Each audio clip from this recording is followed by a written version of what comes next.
Hello everyone, today we will be looking into the Pyrrhic War which lasted from 280 to 275 BC. Let's get into it. After the Samnite Wars, the Romans had cemented themselves as a dominant power in the Italian peninsula.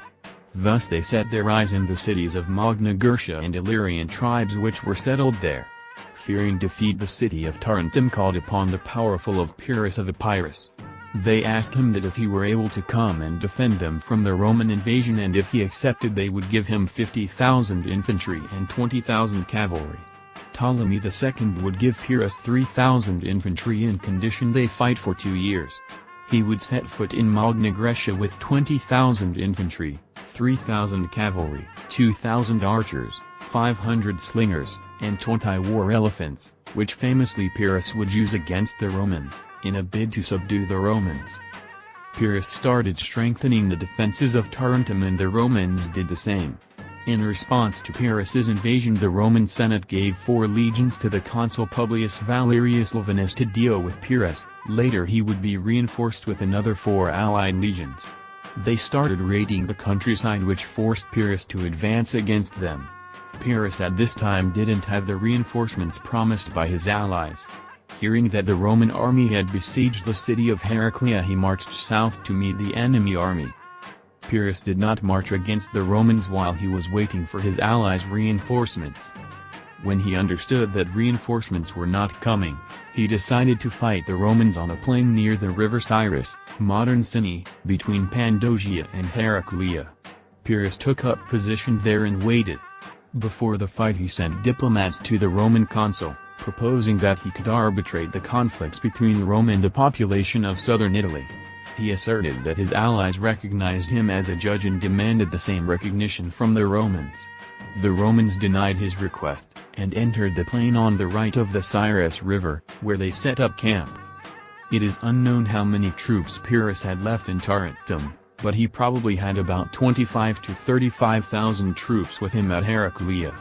He took up position on the left bank of the Cyrus, hoping that the Romans would have difficulty crossing the river, which would allow him more time to prepare his attack. He set up some light infantry units near the river to let him know when the Romans began to cross, and planned first to attack them with his cavalry and elephants. Valerius Laevinus had about 42,000 soldiers under his command, including cavalry, velites, and spearmen. It would be the first time in history that 2 very different juggernauts of war clashed, the Roman legion and the Macedonian phalanx. At dawn, the Romans started to cross the river Cyrus. On the flanks the Roman cavalry attacked the scouts and light infantry, who were forced to flee. When Pyrrhus learned that the Romans had begun crossing the river, he led his Macedonian and Thessalian cavalry to attack the Roman cavalry. His infantry, with peltasts and archers and heavy infantry, began their march as well. The epirote cavalry successfully disrupted the Roman battle formation and then withdrew. Pyrrhus' peltasts, slingers, and archers began to shoot, and his sarissa-wielding phalanxes began to attack. The infantry line was near equal to the Romans in length as, although Pyrrhus had a small advantage in number, the phalanx was by design deeper than the legion. The phalanxes made 7 attacks, but failed to pierce the legion. It had met a foe that was stronger than any it had ever encountered. The Romans made 7 attacks, yet they could not break the phalanx, and the battle hung in the air. At one point, the battle became so pitched that Pyrrhus, realizing that if he were to fall in combat, his soldiers would lose heart and run, switched armor with one of his bodyguards. This bodyguard was subsequently killed, and word spread through the ranks that Pyrrhus had fallen. His force began to waver, and the Romans gave a thunderous cheer at the turn of events. Grasping the magnitude of the situation, Pyrrhus rode forward, bareheaded, along the lines of his men to show he was still living. This show of bravery strengthened their resolve. A massive cheer went up from the epirote line, and the battle raged on. Unable to make any significant gains in action, Pyrrhus deployed his war elephants, held in reserve until now. The Roman cavalry was threatening his flank too strongly. Aghast at the sight of these strange and brooding creatures which none had seen before, the horses galloped away and threw the Roman legion into rout. The Romans subsequently called elephants Lucanian oxen, after the location of this first encounter. Pyrrhus then launched his Thessalian cavalry among the disorganized legions, which completed the Romans' defeat. The Romans fell back across the river and Pyrrhus held the field. In the opinion of Dionysius, the Romans lost 15,000 soldiers and had thousands taken prisoner. Hieronymus states 7,000. Dionysius totaled Pyrrhus' losses at around 11,000 soldiers, 3,000 according to Hieronymus. Either way, this could be considered the earliest of his Pyrrhic victories against Rome. Cassius Dio wrote that during the winter both sides prepared for the next battle. In the spring, Pyrrhus invaded Apulia. Many places were captured or capitulated. The Romans came upon him near Asculum and encamped opposite him. The two sides avoided each other for several days. There were rumors that Publius Decius, one of the two consuls for 279 BC, was getting ready to devote himself like his father and grandfather. In a devotio, a Roman commander sacrificed his life by suicidally launching himself into the enemy ranks as a vow to the gods in exchange for a victory when the Roman troops were overwhelmed. This galvanized the Roman soldiers. The rumor alarmed the Italic followers of Pyrrhus, who believed his death would ruin them. Pyrrhus endeavored to reassure them and ordered to seize alive anyone who wore the garments the Dacia family used for devoting themselves.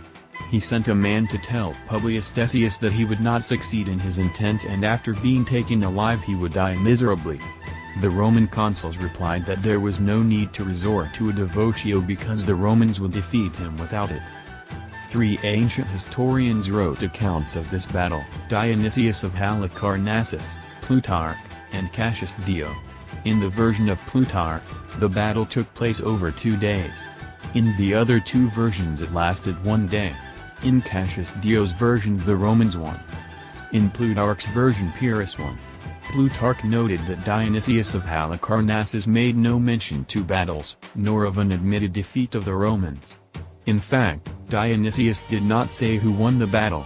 Plutarch also wrote that Pyrrhus said to someone who was congratulating him, "If we are victorious in one more battle with the Romans, we shall be utterly ruined." This was because he lost a great part of the forces he had brought to Italy and most of his commanders. He could not call up more men from home and his allies in Italy were becoming indifferent. The Romans, instead, could quickly replenish their forces as if from a fountain gushing forth indoors, and did not lose courage or determination in defeat. Plutarch says that the Epirote king had two requests for help.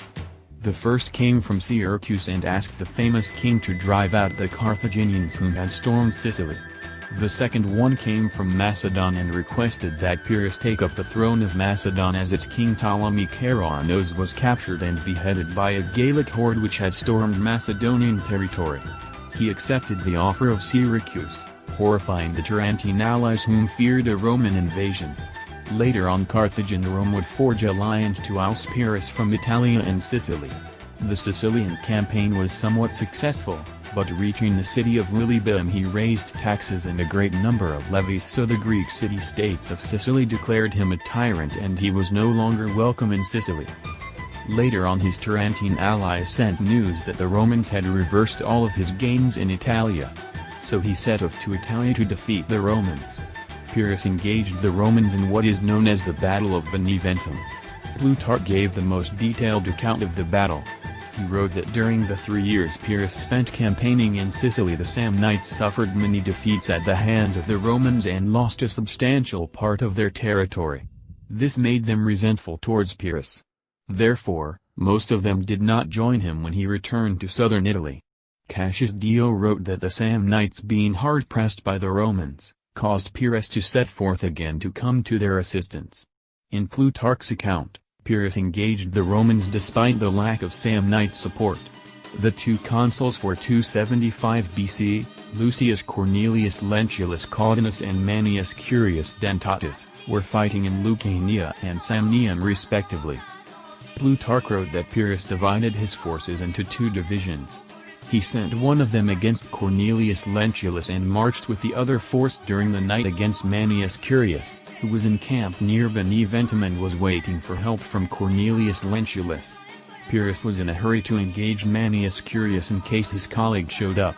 However, His soldiers lost their way and fell behind because he went a long way round through woods and his lines did not hold out. Dionysius of Halicarnassus wrote that Pyrrhus marched through long trails that were not even used by people but were mere goat paths through woods and crags, would keep no order and, even before the enemy came in sight, would be weakened in body by thirst and fatigue. This delayed Pyrrhus, and at dawn he was in full view of the enemy as he advanced on them from the heights. Plutarch wrote that Manius Curius led his men out of the camp, attacked the enemy advance guard and captured some elephants which were left behind. This success brought him to the plain, where he could engage Pyrrhus in battle on level ground. He routed some of the enemy lines, but an elephant charge drove him back to his camp. He called on the camp guards who were standing on the parapets of the rampart. They came down and threw javelins at the elephants, forcing them to turn round. They ran through the ranks of Pyrrhus, which were thrown into disarray, and, as a result, the Romans won the battle. Dionysius of Halicarnassus wrote only one sentence about the battle: when Pyrrhus and those with him had ascended along with the elephants, and the Romans became aware of it, they wounded an elephant cub, which caused great confusion and flight between his soldiers. The Romans killed 2 elephants, and hemming 8 others in a place that had no outlet, took them alive when the Indian mahouts surrendered them, and they wrought great slaughter among the soldiers. Cassius Dio also related the story of the wounded cub. He wrote that Pyrrhus was put to flight because a young elephant had been wounded, and shaking off its riders, wandered about in search of its mother, whereupon the latter became excited and the other elephants grew turbulent, so that everything was thrown into dire confusion. Finally, the Romans won the day, killing many men and capturing 8 elephants, and they occupied the enemy's entrenchments. By this crushing victory Pyrrhus was forced to return to Epirus.